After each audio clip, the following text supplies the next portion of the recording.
کریں گے۔ اس وقت ہمارے ساتھ ثناء اللہ صاحب بھی موجود ہیں، مذہبی اسکالر ہیں۔ ثناء صاحب، ہم نے ٹرانسمیشن جب شروع کی آج کی تو ہم نے آج کا ٹاپک صبر تحمل پہ ہم نے بات کی، اور ہم نے کہا کہ ماہ صیام میں جتنی اشد ضرورت ہے اس کی ہمیں پریکٹس کرنے کی تلقین کی گئی ہے اور ڈسپلن کرنے کی گئی ہے، اتنا ہی شاید ہم اس سے دور ہو جاتے ہیں۔ اسپیشلی افطاری سے آدھا گھنٹہ پہلے اگر آپ سڑک پہ جائیں تو آپ کو اندازہ ہو جائے گا کہ لوگ جس طرح گاڑی چلا رہے ہوتے ہیں، جلدی میں ہوتے ہیں۔ تو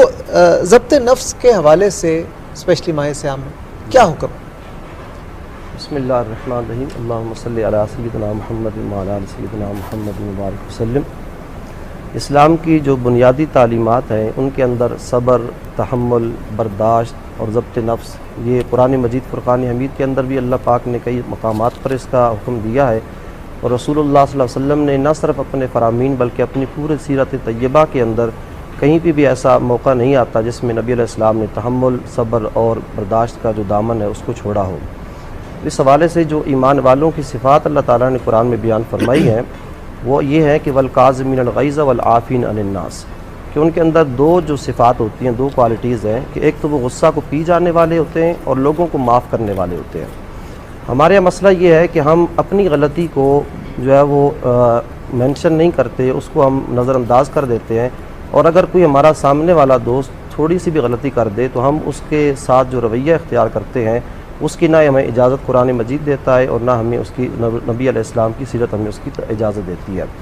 تو اس ضمن میں جو روزہ ہے وہ انسان کو ایک ضبط کرنے کا جو ہے وہ طریقہ سکھاتا ہے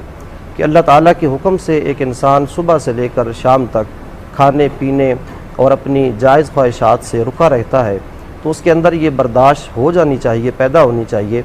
کہ وہ جو ہے وہ کسی کے ساتھ بات کرتے ہوئے، کلام کرتے ہوئے، انفرادی زندگی کے اندر اور اجتماعی زندگی کے اندر، معاشرے کے اندر جہاں پر بھی وہ جا رہا ہے، جس طرح آپ نے ذکر کیا کہ وہ گاڑی چلا رہا ہے، افطاری کی اس کے دماغ کے اندر ایک چیز ہے اور وہ سپیڈ کے ساتھ جا رہا ہے، ہارن دیتا ہوا جا رہا ہے، لوگوں کو کراس کرتا ہوا جا رہا ہے، اللہ نہ کرے اس کے اندر اگر کسی کا ایکسیڈنٹ ہو جائے تو اس کی اپنی جان کا بھی نقصان ہو سکتا ہے اور وہ کسی اور کے لیے بھی نقصان کا باعث بن سکتا ہے۔ تو اس صورتحال میں جو اسلام کی بنیادی تعلیمات تحمل کی، نبی علیہ السلام نے فرمایا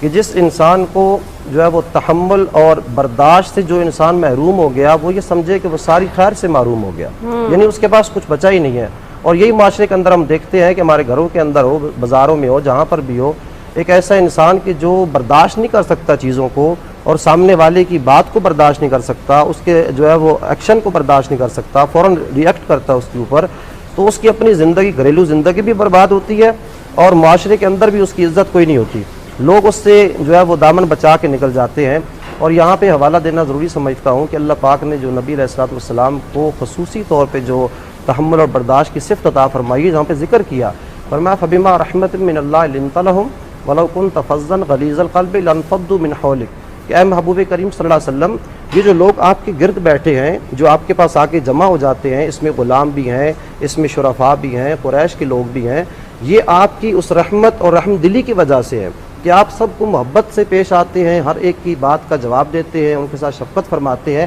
اگر آپ کا بھی دل سخت ہوتا تو یہ لوگ آپ سے بھاگ جاتے، آپ کے قریب کوئی بھی نہ بیٹھتا۔ تو رسول اللہ صلی اللہ علیہ وسلم کی جو بنیادی تعلیمات اور آپ کی سیرت طیبہ کا جو حسن ہے وہ یہ ہے کہ آپ ہمیشہ ہر ایک کی بات سنتے ہیں، ہر ایک کی بات کا جواب دیتے ہیں، اس کی خواہش کا احترام کیا جاتا ہے۔ اگر کوئی بدتمیزی بھی کر دیتا ہے، ایسا بھی نہیں ہے کہ سارے ہی احترام کرنے والے تھے، ظاہر ہے عرب تھے اور سخت گیر بھی تھے اور کافر بھی تھے، کئی لوگوں نے آ کے مسجد کے اندر یہاں تک کہ انہوں نے پیشاب تک کر دیا، صحابہ کرام دوڑے کہ یہ مسجد تو اللہ تعالیٰ کا گھر ہے اور اب تم یہاں پہ کیا کر رہے ہو؟ نبی علیہ السلام نے فرمایا نہیں، نرمی کو اختیار کرو، یہ جو اس نے کیا ہے اس کو پتہ نہیں تھا، اس کے اوپر پانی بہا دو، اور پھر اس کو محبت اور پیار سے سمجھایا کہ بھائی یہ جو جگہ ہے یہ اللہ تعالیٰ کی بارگاہ میں عبادت کے لیے ہے، یہ ایسے کاموں کے لیے نہیں ہے۔ تو جب ہم ان تعلیمات کو دیکھتے ہیں اور اپنے رویوں کو دیکھتے ہیں تو ہم اپنے اعمال سے تو مسلمان نہیں نظر آتے، ہم اپنے جو ہے وہ شناختی کارڈ سے یا پاسپورٹ سے تو ہمیں لگتا ہے، لیکن ہمیں چاہیے کہ جو روزے نے ہمیں ضبط کا طریقہ سکھایا ہے کہ ہم اللہ تعالیٰ کے حکم کے مطابق کھانے پینے سے رکے ہوئے ہیں، اور جو ہمارا اپنا کمایا ہوا ہے، جو ہمارا اپنے جائز کام ہے، تو ہم جو چیز ہے اس سے بھی ہم رکتے ہیں اللہ کے حکم سے، تو ہمیں بھی یہاں پر یہ سوچنا چاہیے کہ اسی اللہ تعالیٰ کا حکم ہے برداشت کرنے کا، اسی اللہ تعالیٰ کا حکم ہے کہ آپ بے صبری نہ کریں، اسی اللہ تعالیٰ نے فرمایا ہے کہ کسی کے ساتھ گالم گلوچ نہ کریں، کسی کے ساتھ بدتمیزی نہ کریں اور سب ایک دوسرے کا احترام کریں۔ بلکہ رسول اللہ صلی اللہ علیہ وسلم نے تو روزے کی حالت میں یہاں تک فرمایا کہ کوئی تم سے آ کے لڑتا ہے، ٹھیک ہے نا، ایک بندہ کہے جی میں تو کسی سے نہیں لڑتا، خود آ کے لڑتے ہیں، رسول اللہ صلی اللہ علیہ وسلم نے فرمایا تم سے کوئی آ کے لڑتا ہے، تم سے کوئی بدتمیزی کرتا ہے، تمہارے ساتھ کوئی عدم برداشت کا معاملہ کرتا ہے تو تم اس کو کہو انی صائمون، بھائی میرا روزہ ہے، میں روزے سے ہوں، میں روزے سے ہوں، میں نہیں لڑ سکتا تمہارے ساتھ، تمہاری اس بدتمیزی کا جواب میرے پاس نہیں ہے۔ تو یہ اگر رویہ ہم اس کو پروان چڑھاتے ہیں تو اس سے ہمارے معاشرے کے اندر امن بھی آئے گا، سکون بھی آئے گا، اور ہماری جو اپنی انڈیویجولی جو لائف ہے، ہماری جو گھریلو لائف ہے، اس کے اندر بھی امن اور سکون پیدا ہو جائے گا۔ اچھا